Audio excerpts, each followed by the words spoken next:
अगर आपको ऐसा लगता है कि आपकी इंग्लिश इम्प्रेसिव नहीं है, आपको इंग्लिश के मॉडर्न वर्ड्स और फ्रेजेस नहीं आते हैं और आप सिर्फ बेसिक इंग्लिश तक ही सीमित रह जाते हैं, तो आज के बाद आपको ये प्रॉब्लम नहीं होगी। इस लेसन को देखने के बाद आप जब इंग्लिश बोलेंगे ना, तो लोग एकदम आपसे इम्प्रेस हो जाएंगे। तो आज के लेसन में आप समझ ही गए होंगे, हम सीखने वाले हैं impressive English phrases and words. और इतना ही नहीं दोस्तों, आप ये भी सीखेंगे कि ऐसी कौन सी फ्रेजेस हैं जो आपका इंप्रेशन बिगाड़ भी सकती हैं। तो आज आपके पास बहुत कुछ है सीखने के लिए। अपनी नोटबुक या अपना आईपैड लेकर तैयार हो जाइए नोट्स लेने के लिए। चलिए लेसन शुरू करते हैं। सबसे पहले हम सीखेंगे इम्प्रेसिव फ्रेजेस, जिनको यूज़ करके आपकी इंग्लिश एकदम इम्प्रेसिव हो जाएगी। तो आइए शुरुआत करते हैं।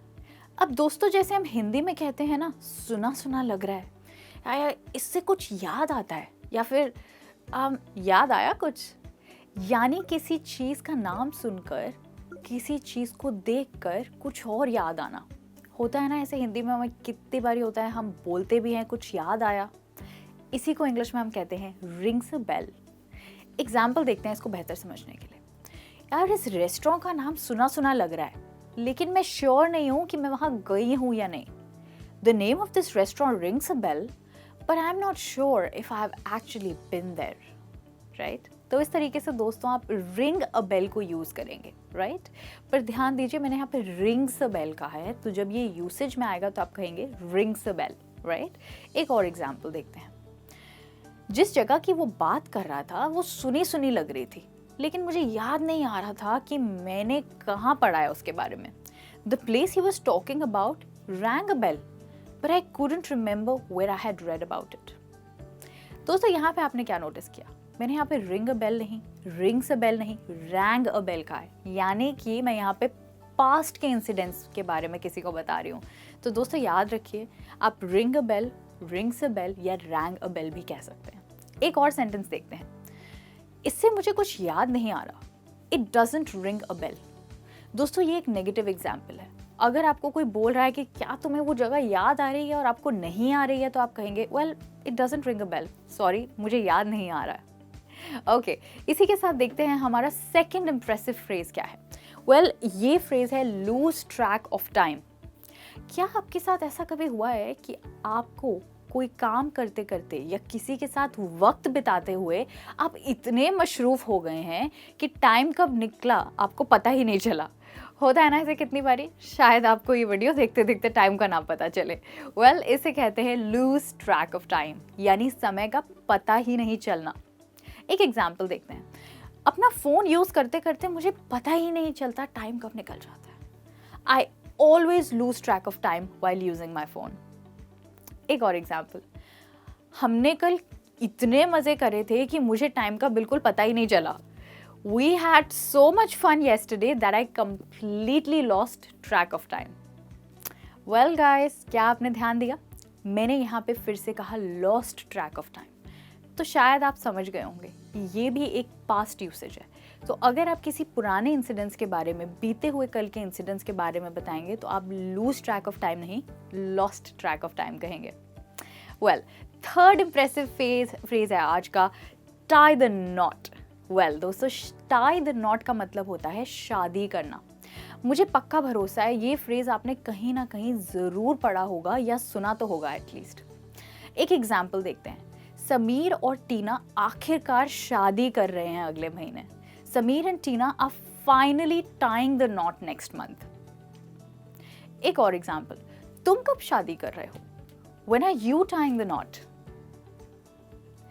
और आपको वो फेमस वेडिंग तो पता ही होगी ना, दीपिका और रणवीर की। याद है वो कहाँ पे हुई थी? दैट्स राइट, इटली में। तो उसके लिए आप कहेंगे Deepika and Ranveer tied the knot in Italy. Once again दोस्तों, यहाँ पे हमने फिर से पास्ट में यूज़ किया है इस फ्रेज को, और हमने कहा टाइड द नॉट, ना कि टाई द नॉट, क्योंकि हम बीते हुए कल के एक इंसिडेंट्स के बारे में बता रहे हैं। तो चलिए अब फटाफट देखते हैं हमारा फोर्थ इंप्रेसिव फ्रेज कौन सा है आज का।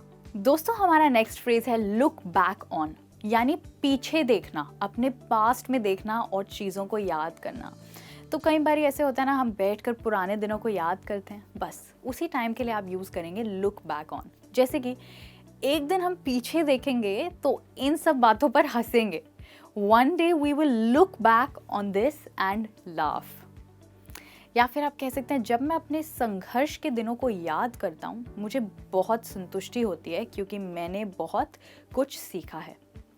When I look back on my days of struggle, I feel satisfied because I have learned a lot. तो यहाँ पर भी मैंने look back on का इस्तेमाल किया बीते हुए कल के बारे में बात करने के लिए दोस्तों।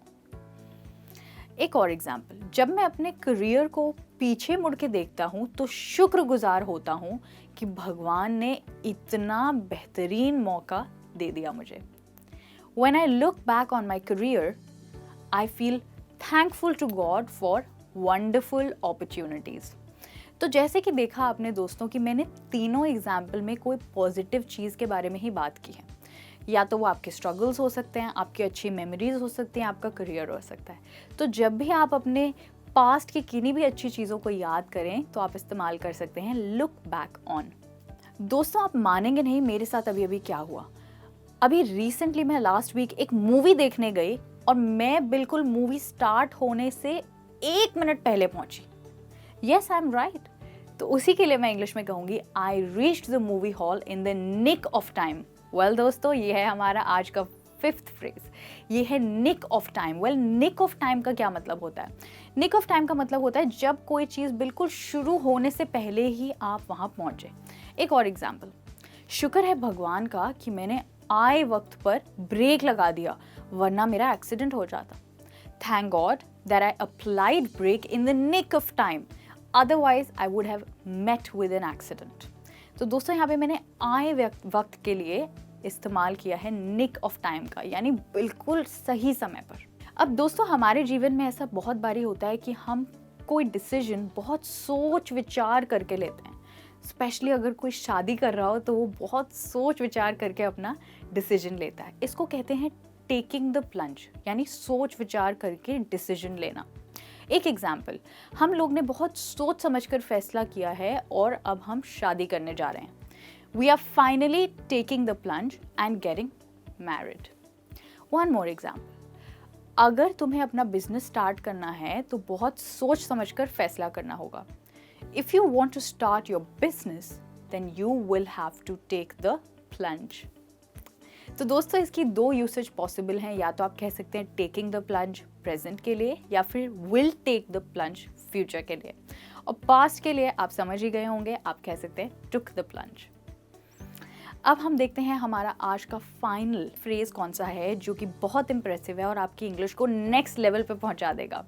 वो है to go the extra mile, यानी किसी भी चीज़ के लिए बहुत ज़्यादा मेहनत करना या किसी चीज़ के लिए बहुत ज़्यादा एक्स्ट्रा एफर्ट यानी प्रयास डालना। एक एग्जाम्पल देखते हैं, मैं अपने दोस्तों की मदद करने के लिए कितनी भी एफर्ट कर सकती हूँ। I can go the extra mile to help my friends. अगर तुम्हें प्रमोशन चाहिए तो तुम्हें और प्रयास करना होगा। If you want a promotion then you will have to go the extra mile. Right दोस्तों, तो ये थी आज की 7 फ्रेजेस जिन्हें यूज़ करके आई एम श्योर आपकी इंग्लिश ना ही सिर्फ इम्प्रेसिव बट काफ़ी एडवांस्ड और फ्लुएंट भी साउंड करेगी। So all the best for your English learning journey. और आज के लिए सिर्फ इतना ही। थैंक यू सो मच मेरे साथ जुड़े रहने के लिए। मैं जल्द ही वापस आऊँगी एक और इंटरेस्टिंग लेसन के साथ। Till then take care.